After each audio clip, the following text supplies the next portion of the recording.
Shalom. Kita kembali lagi dalam program Rema Restorasi melalui Alkitab. Saya percaya damai sejahtera dan anugerah Tuhan yang besar itu senantiasa menaungi hidup kita semua. Berkat-berkatnya melimpah dalam kehidupan kita. Mazmur pasal yang ke-112 menjadi perenungan kita hari ini bersama. Bahagia orang benar. Haleluya. Berbahagialah orang yang takut akan Tuhan, yang sangat suka kepada segala perintahnya. Anak cucunya akan perkasa di bumi, angkatan orang benar akan diberkati.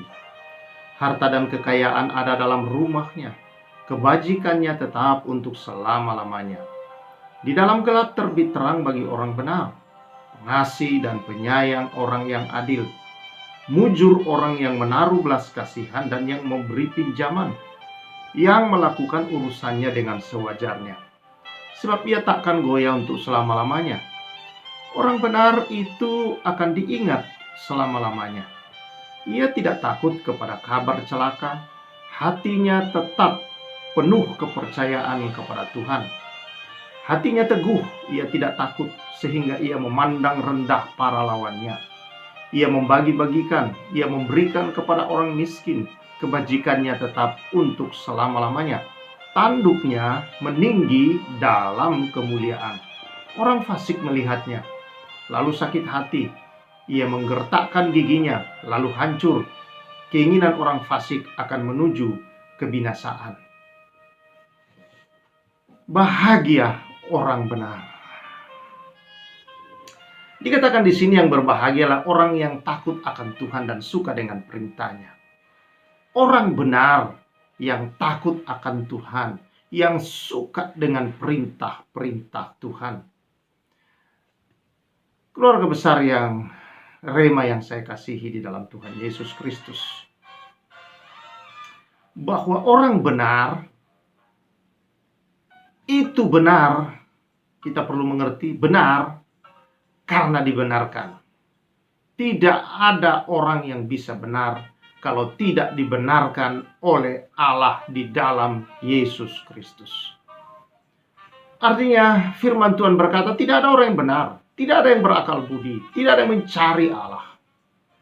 Tapi Allah mencari manusia, menemui manusia melalui Yesus Kristus yang turun ke bumi.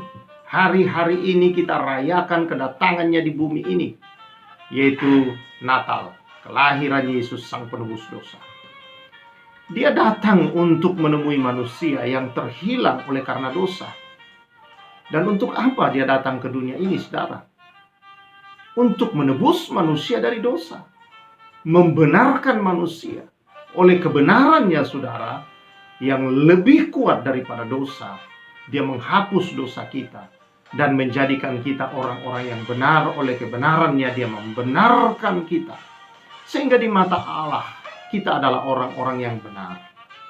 Namun saudara-saudara, menjadi orang benar saja tidaklah cukup kalau kita tidak hidup dalam kebenaran. Kita tidak hidup di dalam status atau identitas kita yang baru sebagai orang yang dibenarkan. Bukan lagi orang berdosa, tetapi orang yang benar. Bukan lagi orang yang najis, tetapi orang yang kudus karena dikuduskan oleh kekudusan darah Kristus. Maka kita harus hidup di dalam status kita itu. Kita harus hidup di dalam kebenaran-kebenaran Kristus itu, dalam kekudusannya. Maka itulah angkatan yang diberkati oleh Tuhan. Saudara, kita sudah membaca di sana bahwa orang-orang ini mengalami berkat-berkat pemeliharaan Allah, mengalami saudara-saudara dan menerima semua persediaan Allah yang telah dicurahkan ke dalam kehidupan ini melalui Kristus Yesus. Karena lewat Yesus, saudara, segala hal yang ada di sorga, berkat Tuhan di sorga itu dicurahkan hanya melalui Yesus. Dan dengan cara kita dibenarkan oleh Yesus, dikuduskannya, diampuni dosa, lalu kita hidup di dalam identitas atau status kita yang baru sebagai orang benar. Inilah orang-orang yang akan menikmati segala kemurahan Tuhan, kebaikan Tuhan. Dan bukan hanya itu, saudara. Dia hidup juga setelah menerima kemurahan Tuhan, kebaikan, berkat-berkat Tuhan. Dia adalah orang benar, orang yang bermurah hati juga, orang yang penuh belas kasihan terhadap sesama. Tidak hanya saudara-saudara memperhatikan dirinya sendiri, tetapi dia penuh kasih sayang terhadap sesama. Dia menjadi pemberita-pemberita kebenaran. Hidupnya itu menunjukkan di bumi ini bahwa dialah di sini sebagai terang Allah. Artinya dialah di sini yang menunjukkan kebenaran itu kepada setiap orang. Puji Tuhan, saudara-saudara. Kita bersyukur. Karena itu ingatlah di masa-masa raya Natal ini, kedatangan Kristus ke dalam dunia ini, saudara-saudara, adalah untuk membuat kita menjadi terang. Dan ketika kita menerima terang itu, saudara, kitalah di sini terang Kristus kepada dunia ini. Yohanes, saudara-saudara, Rasul Yohanes menuliskan bahwa terang itu telah datang ke dalam dunia. Dan terang itu, saudara-saudara, adalah Kristus Yesus. Dia katakan di sana, pada mulanya adalah firman. Firman itu bersama-sama dengan Allah, dan firman itulah Allah. Ia pada mulanya bersama-sama Allah. Segala sesuatu dijadikan oleh Dia, dan tanpa Dia tidak ada satupun yang telah jadi dari segala yang dijadikan. Dalam Dia ada hidup, dan hidup itu adalah terang manusia.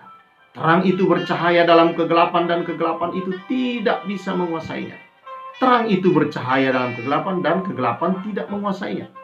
Datanglah seorang yang diutus Allah, namanya Yohanes. Ia datang sebagai saksi, memberi kesaksian tentang terang itu, supaya oleh dia semua orang menjadi percaya. Ia bukan terang, artinya Yohanes itu bukan, tapi ia harus memberi kesaksian tentang terang itu. Terang yang sesungguhnya yang menerangi setiap orang sedang datang ke dalam dunia. Ia telah ada di dalam dunia ini, dan dunia dijadikan olehnya, dan dunia tidak mengenalnya. Sayang, dosa membuat dunia tidak mengenal sang terang atau sang penciptanya itu sendiri. Ia datang kepada milik kepunyanya, tetapi orang-orang kepunyanya itu tidak menerimanya. Dia menggambarkan orang Israel yang dipilih. Namun juga manusia di dunia ini adalah ciptaannya, miliknya. Datang ke dunia, tapi banyak yang menolak.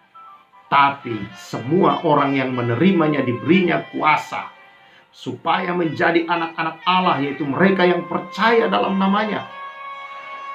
Orang-orang yang diperanakkan bukan dari darah dan daging, bukan secara jasmani oleh keinginan seorang laki-laki, melainkan dari Allah. Firman itu telah menjadi manusia, diam di antara kita, dan kita telah melihat kemuliaannya. Itu kemuliaan yang diberikannya kepadanya sebagai anak tunggal Bapa, penuh kasih karunia dan kebenaran. Jadi saudara-saudara, jelas di sini bukan? Firman dan Allah itu satu. Turun ke dunia sebagai terang yang menjadi daging di dalam Yesus Kristus dan diam di dalam kita. Sekarang di dunia ini kitalah terang Allah itu bagi dunia. Jadi jelas saudara-saudara, untuk menikmati segala berkat yang Tuhan curahkan, yang dinyatakan di dalam Mazmur 112 yang kita baca tadi, saudara. Dan itu adalah berkat turun-temurun. Seluruh keturunan kita mengalami dan menikmati itu, saudara. Hanya terjadi kalau kita mengalami, dibenarkan oleh Tuhan, dan hidup takut akan Tuhan, dan menyukai akan segala kebenarannya. Jadi saudara, di dalam Tuhan Yesus Kristus, mari sebagai orang yang sudah menerima anugerah besar di hari Natal, yaitu Sang Putra yang telah hadir dalam hidup kita, Putra Tunggal Bapa, yang adalah terang itu, menerangi hidup kita dalam segala segi yang kita rasa gelap, keadaan rumah tangga yang kita rasa gelap, keadaan hidup ekonomi yang kita rasa gelap, keadaan hidup bidang apapun yang kita rasa gelap di dalam diri kita karena dosa itu gelap. Sekarang karena kehadiran Yesus di dalam kita, maka terang itu telah datang. Dan sekarang terang itu tidak bisa digelapkan oleh kegelapan lagi. Kita harus pegang ini. Dan kita ini saudara-saudara menerima terang, maka kita dikatakan dilahirkan bukan oleh perbuatan seorang pria terhadap wanita, tetapi kita lahir dari Allah. Itu sebabnya kita menerima kuasa menjadi anak-anak Allah. Kita bersyukur itu jadi karena firman yang hidup itu, saudara, melalui kematian dan kebangkitan Yesus Kristus Tuhan kita. Lewat ini, saudara, kita menerima berkat yang besar ini. Seluruh hidup kita, kalau kita terus hidup sebagai orang benar, orang yang telah dikuduskan, dibenarkan, dan kebenaran yang menjadi kesukaan hidup kita untuk kita lakukan, dan kita sadar kita terangnya di sini, dan menyatakan terang itu kepada dunia, orang-orang yang akan mengalami segala berkat Allah, bukan hanya untuk diri kita, tetapi dikatakan anak cucu kita, seluruh keturunan kita menikmati apa yang kita tanam di hari ini. Karena itu kalau saudara berbicara, bertindak, berbuat, melakukan segala sesuatu, lakukanlah itu sebagai orang benar dan hiduplah dalam kebenaran. Karena ini bukan hanya mempengaruhi diri saudara, tetapi saudara sedang memberkati seluruh keturunanmu kelak. Puji Tuhan. Tuhan memberkati kita semua. Saya percaya kebenaran ini memberkati kita dan semakin menguatkan kita untuk kita mengenal bahwa kita lahir dari Allah, kita anak-anak Allah, kita orang benar, orang kudus, bukan orang berdosa lagi, saudara. Dan karena itu kita tidak hidup dikuasai dosa, tetapi saudara, kita hidup dalam kebenaran sebagai orang benar. Kita hidup benar dan kudus adanya. Berkat-berkat Allah yang sudah dicurahkannya dari surga itu semua menjadi bagian milik kita. Itu sebabnya Rasul Paulus berkata, Allahku memenuhi segala keperluanmu menurut kekayaan dan kemuliaannya di dalam Yesus Kristus Tuhan. Semua yang kita terima, kita alami, itu berdasarkan daripada karya Kristus di atas kayu salib. Inilah anugerah buat kita. Karena kita tidak layak, tetapi karya Kristus di salib melayakkan kita semua. Puji Tuhan. Tuhan memberkati kita semua, saudara-saudara. Mari kita bersyukur. Terima kasih Tuhan untuk berkat-Mu melalui Yesus Kristus. Membenarkan kami, menguduskan kami, dan menjadikan kami terang di dunia ini. Biarlah Tuhan, kami berjalan Tuhan, tidak dalam egoisme kami. Karena kami tahu Tuhan, banyak orang di dalam hidup ini dan keturunan kami akan menikmati akan kebenaran, kekudusan-Mu, dan juga Tuhan akan perkenanan-Mu bagi hidup kami kalau kami menjalaninya dengan benar. Terima kasih Tuhan. Terpujilah nama-Mu, dimuliakan, ditinggikan, diagungkan Engkau. Berkat-Mu atas umat-Mu. Haleluya. Dalam nama Yesus. Amin. Puji Tuhan, saudara-saudara. Biarlah kita terus hidup berjalan sebagai orang-orang yang telah dibenarkan, dikuduskan, yaitu sebagai anak-anak terang, anak-anak Allah, yang lahir dari Allah dan menikmati segala berkat dan kemurahan Allah. Puji Tuhan, Tuhan memberkati kita semua. Saya Pastor Samuel mengucapkan salam restorasi.